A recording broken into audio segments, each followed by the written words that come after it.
On Christmas Eve of 2002, a pregnant woman would go missing. A few months later, her and her baby would wash up ashore, and now the question is, who's responsible? This is the sinister case of Laci Peterson.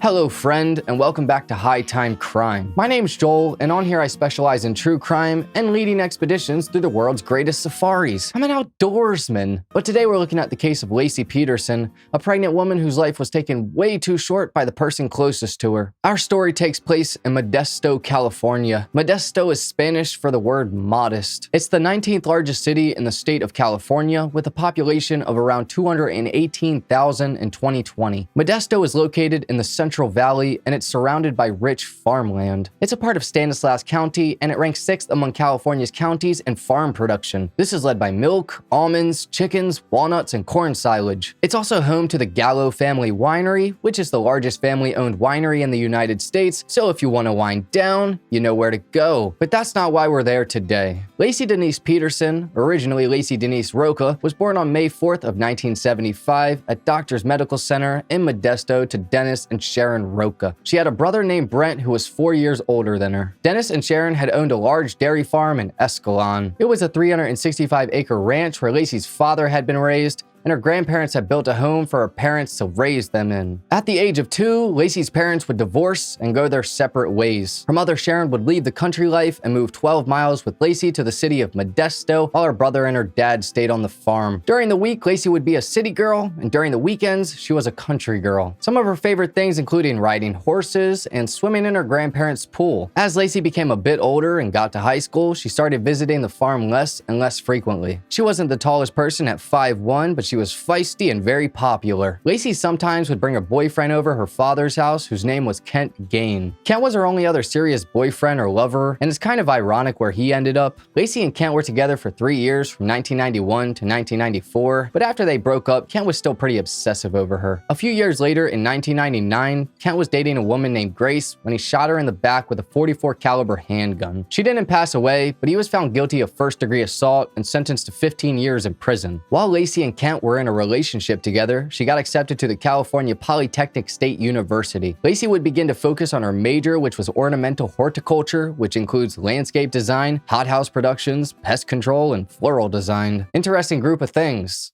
Why the pest control? But Laci would rarely talk about Kent, and she seemed to be much more focused on school, and so soon the couple would go their separate ways. It was at Cal Poly University where Laci would meet an agricultural business major by the name of Scott Peterson. The two first met at a party, and soon they would see each other again at Pacific Cafe where Scott worked. Scott Lee Peterson was born on October 24th of 1972 in San Diego, California to Lee Arthur Peterson and Jacqueline Jackie Helen Latham. What a name. His father owned a crate packing business, and his mother owned the Put On Boutique in La Jolla. Scott's parents had 6 other children from previous marriages, but Scott was their only child together. Growing up, he shared a bedroom with his half-brother John in the family's 2-bedroom apartment in La Jolla. Scott began playing golf at an early age and envisioned himself becoming a professional. And towards the end of high school, he became one of the top prospects in San Diego. In 1990, after graduating from high school, Scott enrolled at Arizona State University on a partial golf scholarship. A short time after this, him and another player named Chris Couch, who was the #1 golf prospect in the country, went out drinking to meet some girls. This resulted in Chris getting a hangover, and his father Chip was furious about this. Chip didn't want Scott to ruin his son's future, and so Chip went to the golf coach and got Scott kicked off the team. He then transferred to Cuesta College in San Luis Obispo, and then later transferred to California Polytechnic State University. And like I said before, this is where Laci and Scott would meet. At the Pacific Cafe, Laci once again saw Scott, and she decided to tell one of the waitresses to slide Scott her number. The two immediately hit it off. It was like they were perfect for each other, and soon they would find themselves dating. Their first date, ironically, would be a deep-sea fishing trip in which Laci got really sick. In the summer of 1994, which is the year they met, Laci called her mom Sharon and told her that she met the man she was going to marry. Sharon would soon go visit Laci, and they went to the Pacific Cafe where they would meet Scott, and he gave them both roses. a red one for Laci and a white one for her mom. Laci and Scott appeared to adore each other, and Scott had a tendency to portray an image for the finer things in life. He drove a black Porsche while still in college, and this had Laci start to envision herself living a similar lifestyle. 3 years after they started dating, and before either of them graduated, they got married on August 9th of 1997 at the San Luis Obispo Country Resort of Avila Beach. It was a picture-perfect wedding, and the future seemed very bright, and the two decided at the time they didn't want any children. A few months later, Laci would graduate from Cal Poly, but Scott still had some classes he had to finish. Laci temporarily moved to Prunedale in Monterey County to become a wine distributor, while Scott shared a home with his friends, and Laci would visit on the weekends. While she was away working, Scott started an affair with another woman. Her name isn't mentioned anywhere, but she didn't know Scott was married, and during his graduation weekend in 1998, she walked in on him and Laci, you know, doing the dirty. And she thought she caught Scott cheating on her. Boy, that must have been an interesting night. After this, Laci had started to become noticeably irritated with him, but they decided to try and rekindle their relationship. Laci would soon move back to San Luis Obispo, and her and Scott would open a restaurant called The Shack. They converted an old bakery and a strip mall into a cool hangout for college kids. Around this time, Laci had started to really get a passion for cooking, and she even went to France to attend a cooking course. One of her favorite shows? Martha Stewart. Her friend said that when she wasn't serving up food, Laci was the friend who offered up an ear to listen or compassionate advice. In 2000, her and Scott would sell The Shack and move back to Modesto, where they bought a $177,000 fixer-upper located on Covena Avenue. Laci started to think of many ideas as to what she could do for work, and she decided to become a substitute teacher. It was also around this time that many of her friends that she hung out with started to have babies, and so Laci became infatuated with the idea of having her own. It was going to be very hard for her to have a baby, however, because she had surgery a few years prior and she only had one ovary, basically making it very difficult to conceive a child. In June of 2002, a miracle would happen and Laci and Scott would get some great news that she was pregnant. Immediately, they started working on the baby's room and tried to get everything ready for their soon-to-be baby boy, whose name was going to be Connor. In early December, Laci had stopped working to get ready for Connor, who was due to be born on February 10th of 2003. On December 14th, Laci told her best friend Heather Richardson that she wouldn't be able to make it to their annual Christmas party because Scott's boss was in town and that he had an important meeting. Heather also said that Laci said that Scott had started to travel much more and be home way less frequently. This was the last time Heather would ever talk to Laci. 10 days later, on Christmas Eve, Laci and Scott were watching Martha Stewart, and Scott had said the day prior he was going to go golfing, but because it was so cold, he decided to go fishing instead. Laci's plans for the day were to mop the floor, bake cookies, and take their golden retriever Mackenzie for a walk. Scott said that he left at around 9:30 a.m. to go fishing at the Berkeley Marina, and by the time he got home a few hours later, Laci was nowhere to be found. He decided, hey, can't find my wife, might as well make some food and take a shower. This was the last time that Laci was ever seen alive. Scott didn't call the police though. He said that when she didn't return by about 5:15 p.m., he called his mother-in-law, and that about a half hour later, Laci's stepfather Ron Gransky would call the police. So you can already see where this is going and how much Scott cared. On Christmas Eve, one of the Petersons' neighbors said they found Mackenzie wandering around the neighborhood, and they returned her home at around 10:10 to 10:17 a.m. At about 10:45 a.m., another neighbor named Mike Chiavetta said he found their dog wandering through the neighborhood with a muddy leash and decided to return her to their yard as well. The lead investigators on this case were named John Buller and Alan Burkini, and they arrived at the Petersons' home and found Laci's keys to her 1996 Land Rover Discovery, her wallet, and her sunglasses in her purse in one of the closets. The house was spotless and ready for Christmas, with the dining room beautifully set and nothing was out of the ordinary, except for a phone book on the kitchen counter open to a full-page ad for a defense lawyer. Wow. That doesn't seem suspicious. Scott would soon be brought in for questioning during the early morning of Christmas, and he was very calm, like someone who wasn't worried that their 8-month pregnant wife was missing. Pretty much got all I'm gonna do. Let's just go over what we already talked about, so I can make some notes. See if you remember something that maybe you don't know you remember. So today, just tell me about the morning. Okay. I don't know what time we got up. Probably Laci got up and went and assumed she had some cereal for breakfast. She eats right as she wakes up, otherwise she gets sick because she's pregnant. I laid around in bed longer. I got up at 8 o'clock probably or so. Showered. We were watching her favorite show, Martha Stewart. Watched a little bit of that. You didn't watch the whole thing, though? You remember what part you saw? I mean, I don't know what, Some cookie deal, I don't know, cookies of some sort, they're talking about what to do with meringue. and I can't remember, your house, you had the converted garage area, is that your TV room like? Yeah. Is that where you were then? Okay, did you eat any breakfast? Yeah, cereal. Okay, and then, what? When did you realize you were gonna go fishing? Oh, that was a morning decision, it's either That was a morning decision. go play golf at the club or go fishing. Okay. Seemed too cold to go play golf at the club, so, yeah, just decided to, 9:30 or whatever than that. Just told her what she was gonna do for the day, and Okay, so she told you what she was gonna do for the day? Yeah. And what was that? She's gonna finish cleaning up, like I said, she's mopping the kitchen floor. Take the dog for a walk, and then she's going to the store to buy for Christmas morning breakfast tomorrow. And that was gonna be involved prep.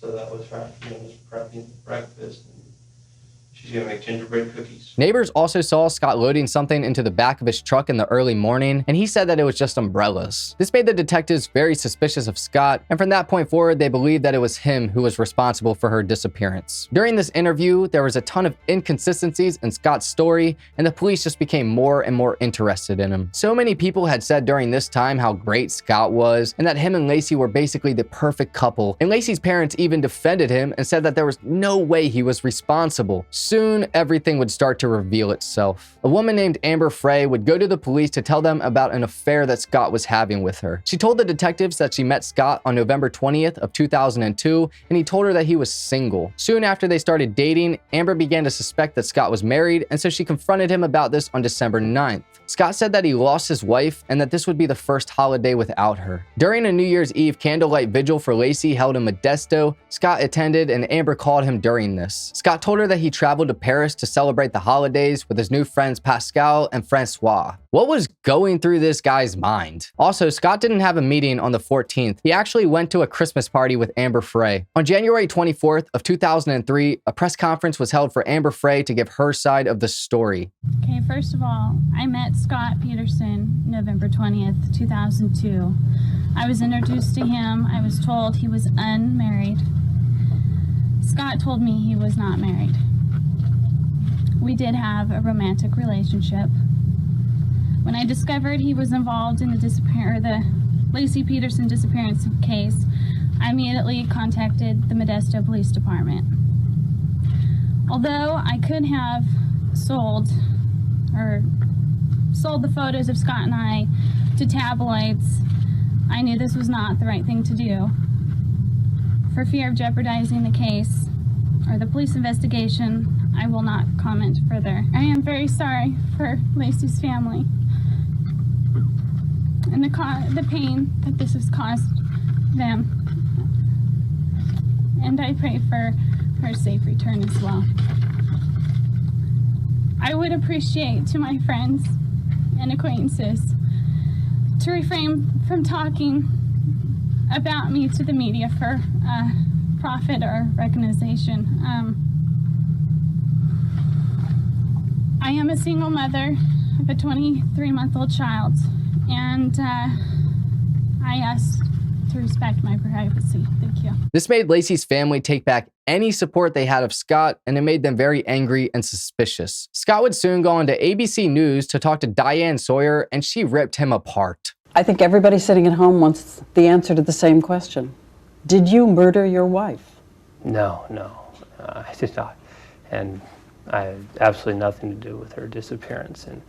And use the word murder, and yeah, I mean, that is a possibility. It's not one we're ready to accept, and it creeps in my mind late at night and early in the morning. And during the day, all we can think about is the right resolution is to find her well. But as you know, increasingly, in the public, suspicion has turned on you. Yes, definitely. Did you ever hit her? Did you ever injure her? No. my God, no. Violence towards women is unapproachable. It is the most disgusting act to me. And I know that suspicion has turned to me. And it's turned to me, one, because I'm her husband, and that's a natural thing. And I've heard all the statistics on all the news shows about that being, someone that a husband, ex-husband, a boyfriend, that is statistically one who would be responsible for her disappearance. Amber Fry came forward. And I'm glad she did. You are? Definitely. Why? It's the appropriate thing to do. And it really shows what a person of character she is. And it allows us to get back looking for Laci. Did you tell her that you were not married? I did. And then when Laci disappeared, I called her, and admittedly it wasn't immediately. It was a couple days after Laci's disappearance. I telephoned her and told her the truth. The truth?